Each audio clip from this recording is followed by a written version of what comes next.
Like, you know, when you go to a festival or a party, the closing set is always the best, right? That's why we're here.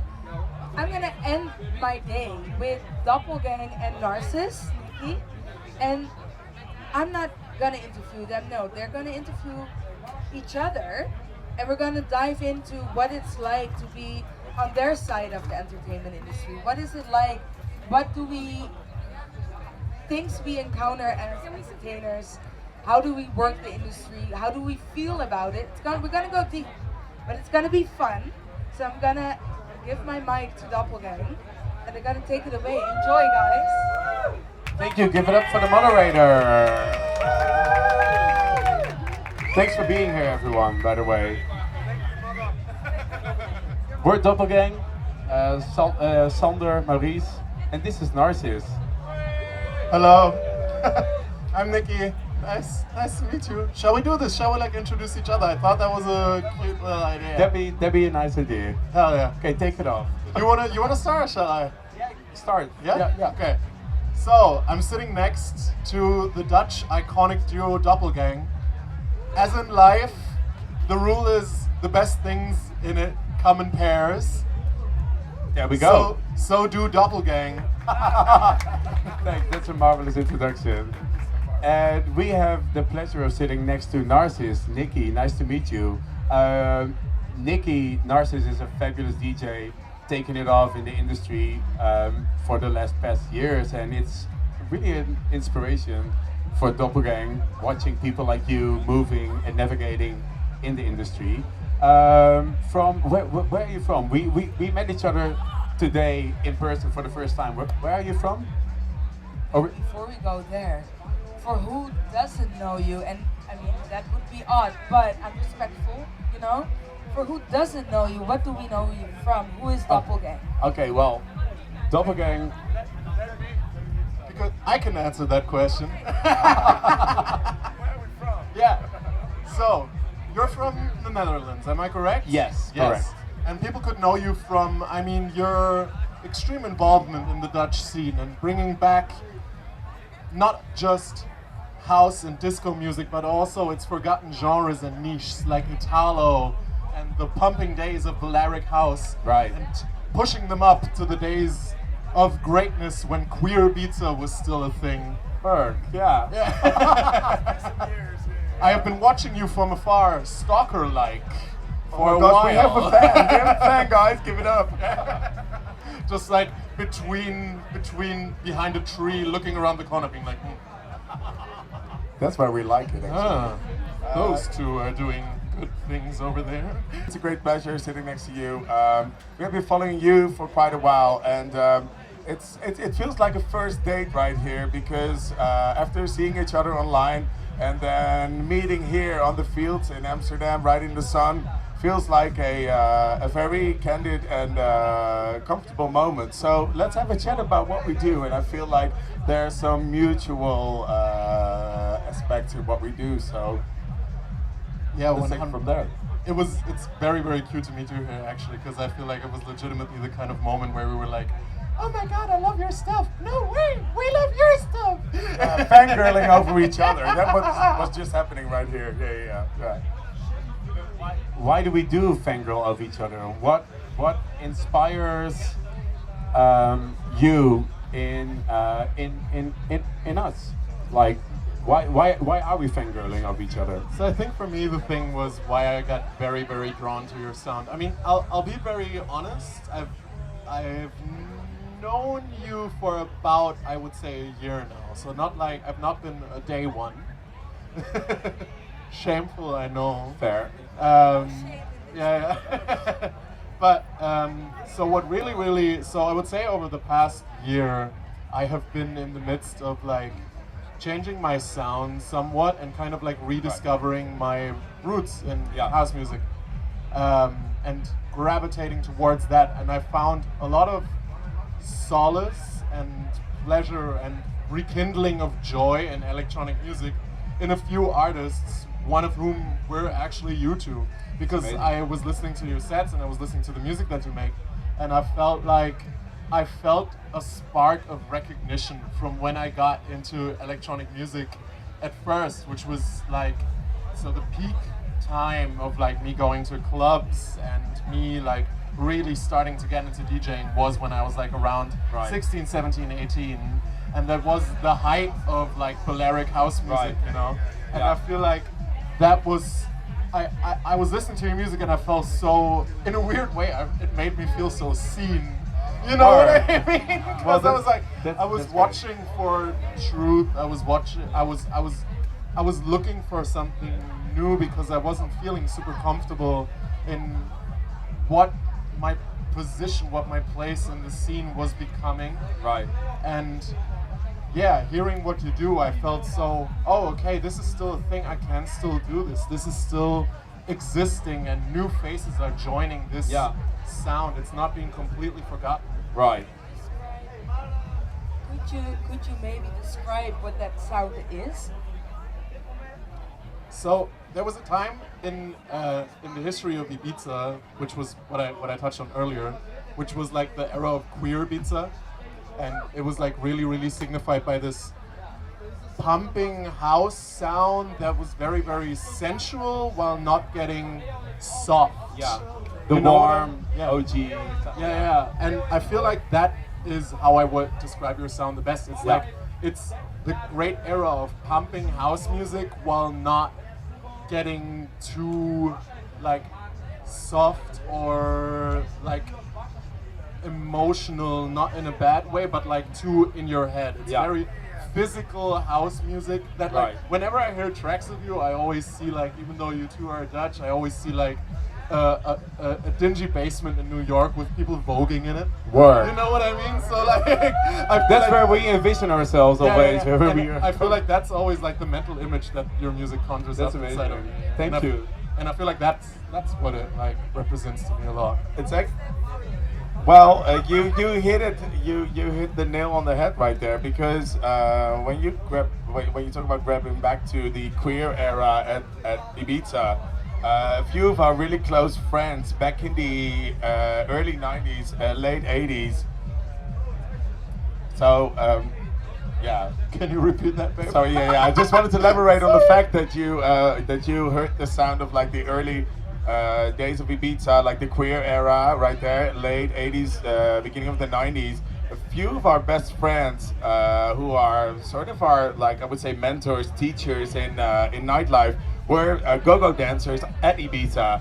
So you hit the nail on the head right there, and that they grabbed us by the hand and showed us nightlife in Amsterdam by what they knew from Ibiza, by dancing on the go-go stages right there. So Shirley Macholina, I want to give a shout out to her. She's one of our best friends, go-go dancer at the Pacha. Those people took us by the hand when we moved here 15 years ago, and they taught us nightlife, and it's so much aligned with what we do. So this is really nice and heartwarming to hear. So That's thanks. incredible. I didn't know about any of this. a little backstory. true first date moment.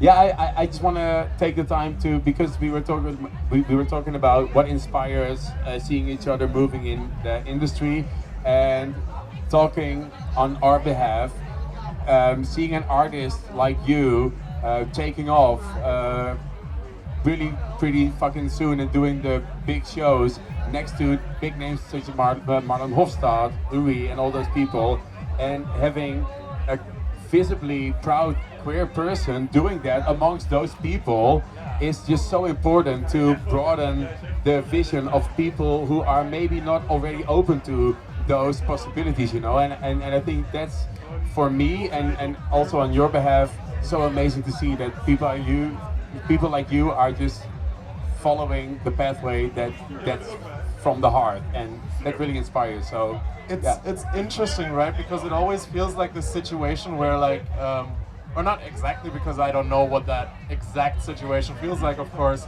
but for me it always felt or feels like a little bit like the situation like when a popular like football player or something like that like comes out. Sport reference. Yeah, sports reference, and it's like suddenly it's like in the midst of extremely like heterosexual people who sometimes haven't been confronted with like queerness on their horizon. Yeah. And then like no, here's a person who's like very, very openly Yeah. like part of the LGBTQIA Right. plus scene. Yeah. And it's like, oh, yeah. I mean, I like one of the places where it's the most interesting in is like the Yeah. UK, because you have a lot of these like UK bros, Yeah. then like being like, hey, yo, mate, can we take a picture? Yeah, very. And then it's like, yo, bro, and then one of the other UK bros were like, hey, yo, they're non-binary. And I'm like, all right. Yeah, but I mean, artists like you in the profile that you're possessing at the moment, it just really shows that we as queer people are part of society at all levels, you know, and that just really inspires me and Sander to the fullest, seeing you doing what you do. So, yeah. More power to you. I must say, I'm like to hear this and knowing, of course, like I'm proud to say that I see that.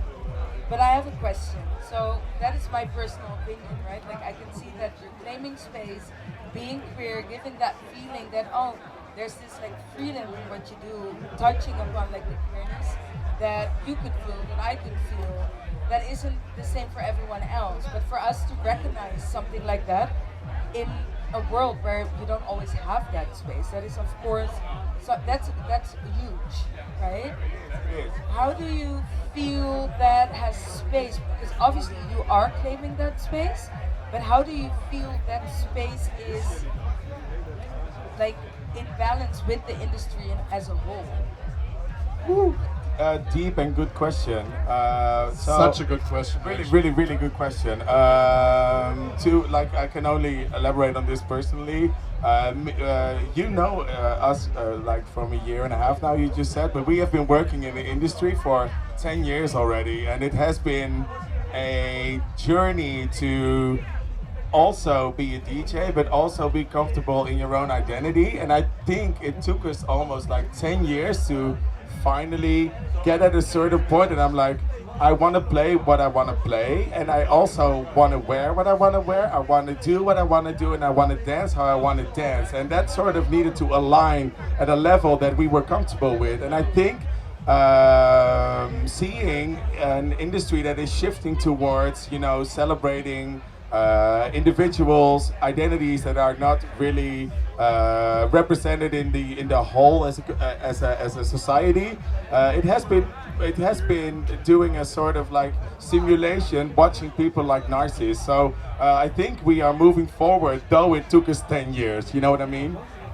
I think there's an interesting dichotomy to it, right? Like I would say I am, maybe it's due to my aggressive Germanness, but I am of course a little bit, yeah. I've been familiar with it. I am a little bit more pessimistic, but not completely. But I think there's an interesting dichotomy to it, right? Because on the one hand, I have a similar background, by the Yeah. way. So I've been in the industry since I was like, Jesus Christ, like 18. So now it's also Jesus like Christ is a long time ago. yeah. I've been around the industry since Jesus Christ. Since like 11 years, I would Yeah, say. yeah. Actively since 11 years. Yeah. And it's been interesting because I also now feel like since the last few years I've reached this point where I have a very similar mindset to you. Like I'm gonna wear what I'm gonna wear. I'm Yeah. gonna play what I want to play. Yeah. I don't care. Like I'm Right. not playing. I'm playing for the party, but I'm not playing to please. Yeah. You know what I mean? But at the same time, because you were talking about how like the industry gives space as well. Yeah. Not just like us taking that space, but also the space that the industry is giving. Yeah. And I feel like there it's a very interesting, dichotomy, duality right now, because on the one hand, you have places like Whole Festival in Germany or Honcho Campout in the US that are these incredible queer, safer spaces that like you could not imagine in the industry even 5 years ago. No, definitely But not. then again, when you go to like these bigger festivals, it feels maybe sometimes, especially in certain places, it feels less queer and less diverse than it has ever felt, in my opinion. But like, it's been an interesting journey because somebody, I think like a few months, said something to me where I was kind of like, because I don't have the highest of self-esteem, I would say. You don't? I suffer from heavy imposter syndrome. Oh, babe. I'm always afraid that like someday somebody will come up to me and was like, wait, you don't actually know how to do shit. Yes, yes. They totally relate. Yeah, still on a daily. So here's the thing, right? I love anime, and like one thing that has always signified like that form of storytelling was its villains. Like anime villains are always a little bit more, I would say, not necessarily queer coded, but there's like definitely flamboyant but there's definitely a lot of great like queer coded, legitimately They're like, fierce, queer coded villains in anime. So that I always felt very drawn to. Yeah. And I've always been like, I kind of just want to be like them. So that fact of like having imposter syndrome and feeling like, wait, someday somebody's gonna realize that I don't actually know how to do shit. Kind of at some point I managed to like switch it in my head to like, I am fooling all of these people right now and none of them are all the wiser. I am an evil genius. Work. You know what I mean?